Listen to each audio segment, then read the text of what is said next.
अपने आत्माओं, यहां पे हमने सबसे पहले जो हमने सोचने की जो बात है ना, क्योंकि देखो हम हैं भगत,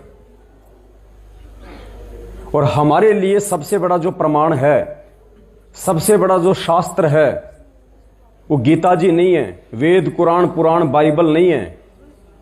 हमारे लिए सबसे बड़ा यदि वर्तमान में कोई शास्त्र है, कोई वेद गीता कुरान पुराण है, तो केवल सतगुरुदेव जी के सत्संग हैं। अगर किसी ने भक्ति करनी है, अगर किसी ने मोक्ष प्राप्त करना है, तो आपने गीता जी की नहीं, आपने वेदों की नहीं, आपने अपने गुरुदेव के सत्संगों का सहारा लेना पड़ेगा। गुरुजी ने बताया कि वेद कुरान पुराण शास्त्रों का केवल इतना ही रोल था कि उन्होंने आपको सतगुरु की पहचान करवा दी, सिर्फ इतना ही उनका रोल है।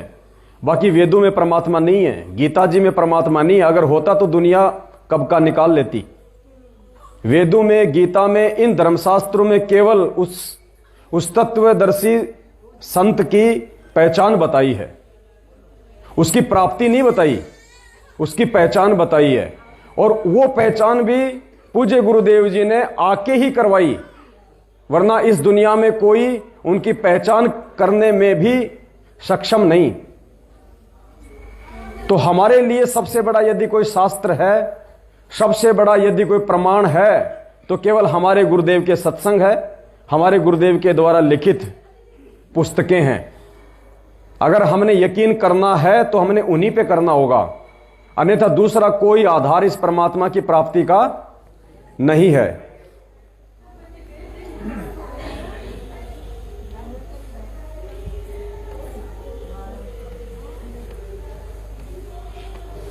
उसके लिए देखो परमात्मा ने हमें क्या समझाया है।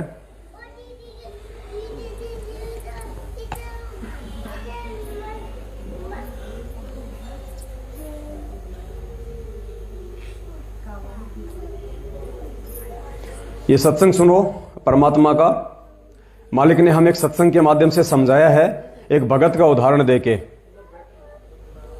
और गुरुदेव कह रहे हैं कि भाई क्या तुझे मेरे ऊपर विश्वास है? क्योंकि जब गुरुजी ये दिखा रहे थे सारी पुस्तकें, तो उसने कहा कि ये कौन सी बड़ी बात है।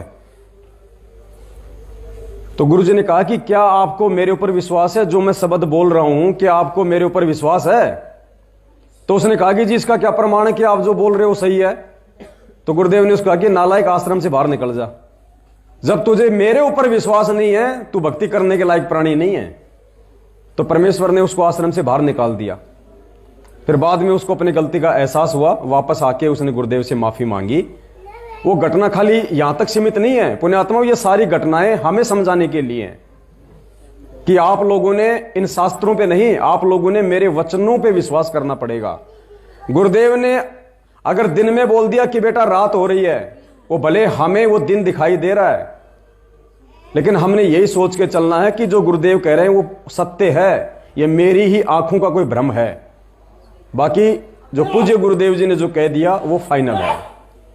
एक भक्त बुजुर्ग सा था, 70 वर्ष की आयु का है, भी था कि वो भी भक्त है, लेकिन वो कहते हैं भगत तो बन जाते हैं, लेकिन गुरु जी के वचनों पर अविश्वास करता तो भक्त नहीं। कारण क्या है कि हम उन संतों पर, ऋषियों पर पहले विश्वास, ब्लाइंड फेथ कर चुके हैं, जिनका ज्ञान आज एक आने का नहीं पाया इस परमात्मा की तत्व ज्ञान की रोशनी में। तो अब सभी वकील बन गए, इस दास को भी संशय की दृष्टि से देखते हैं। पुणात्मा ये अपना नोट कर लेना किसी भी कोने में, हृदय के में, दास जो वचन बोलेगा उसने 100 तो लिए पक्के पाओगे। आपने भूल के भी ये नहीं सोचना चाहिए कि ऐसे कैसे यहां नहीं हो सकता, ऐसा नहीं हो सकता। आप बालक हो, यह आध्यात्मिक मार्ग है, इसको समझना आपके बस की बात नहीं। आप इतना ही समझो जैसा दास आपको समझाना अब चाहे, और आपके रूबरू कराता हूं और फिर भी संशय रहता तो आप अपनी बालक बुद्धि समझ लेना, दास के वचन पर अविश्वास ना करो। तो उस बुजुर्ग का अविश्वास हो गया, अपने आप में विद्वान पाक रहा। एक दिन मुझे लिख कर दे दिया कि आप झूठ बोलते हैं,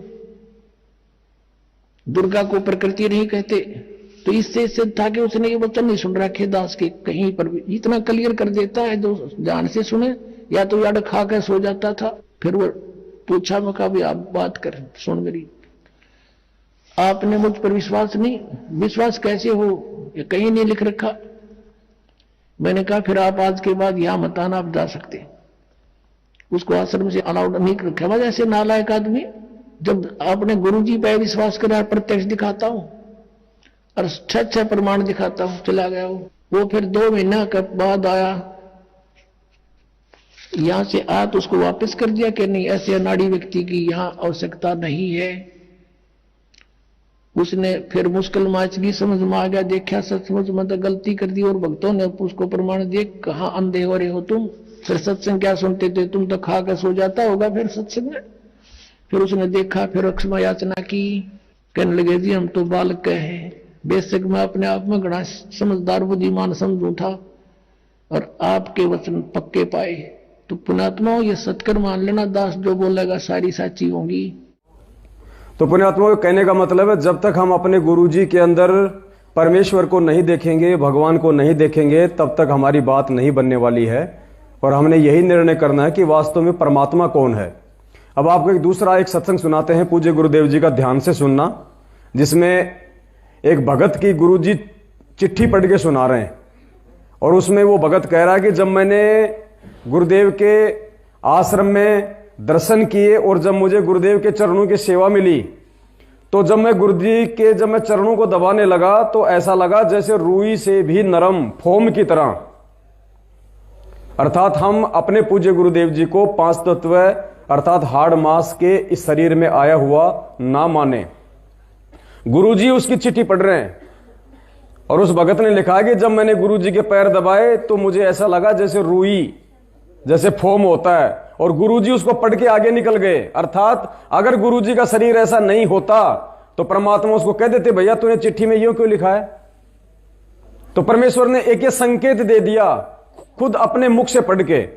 अगर कोई भगत ये बात कहे तो शायद क्या पता किसी को विश्वास हो या ना हो, लेकिन उस परमेश्वर ने आज हमारे को ये फिट जचाने के लिए कि धरती पे भैया परमात्मा प्रकट है, उसकी चिट्ठी खुद पूज्य गुरुदेव जी ने पढ़ी और गुरुजी ने अपने मुख कमल से यह बात बताई। ध्यान से सुनना। के बाद आश्रम करोथा में खाना खाया तो दर्द नहीं हुआ। दांतों को हाथ लगाकर देखा तो वो हिल रहे थे, लेकिन कम हिल रहे थे, और वो अब भी हिलते हैं, लेकिन तकलीफ नहीं। इसके बाद दर्शनों के लिए गया तो चरण सेवा मिली, तो सतगुरु देव के चरण ऐसे लगे जैसे फोम की रुई से भी नरम हो। तो मैं तो ऐसा हो गया कि न कोई चिंता और न कोई तकलीफ। मैं बहुत खुश हो गया। अपने आप ही मन में आता रहा कि इनसे ऊपर कोई और शक्ति नहीं। खुद सतगुरु रामपाल जी भगवान ने उस भगत की जो चिट्ठी थी वो पढ़ी और परमेश्वर ने खुद ही अपने मुख से ये बोल दिया कि जब मैं गुरुजी के चरणों की सेवा करने लगा तो मुझे गुरुदेव के चरण ऐसे लगे जैसे रुई से भी नरम, जैसे फोम हो। और फिर मुझे ये पक्का विश्वास हो गया कि इनसे बड़ी और कोई शक्ति। अब देखो, गुरुजी सीधे सीधे शब्दों में ये बात नहीं कहेंगे कि 650 साल पहले वाला वो कबीर मैं ही हूं। अब ये संकेत दे दिया परमात्मा ने। यही संकेत हैं और कोई संकेत नहीं मिलेगा। यही है वो पॉइंट जिसके आधार से हमने ये समझना पड़ेगा कि कौन है आज इस धरती पे।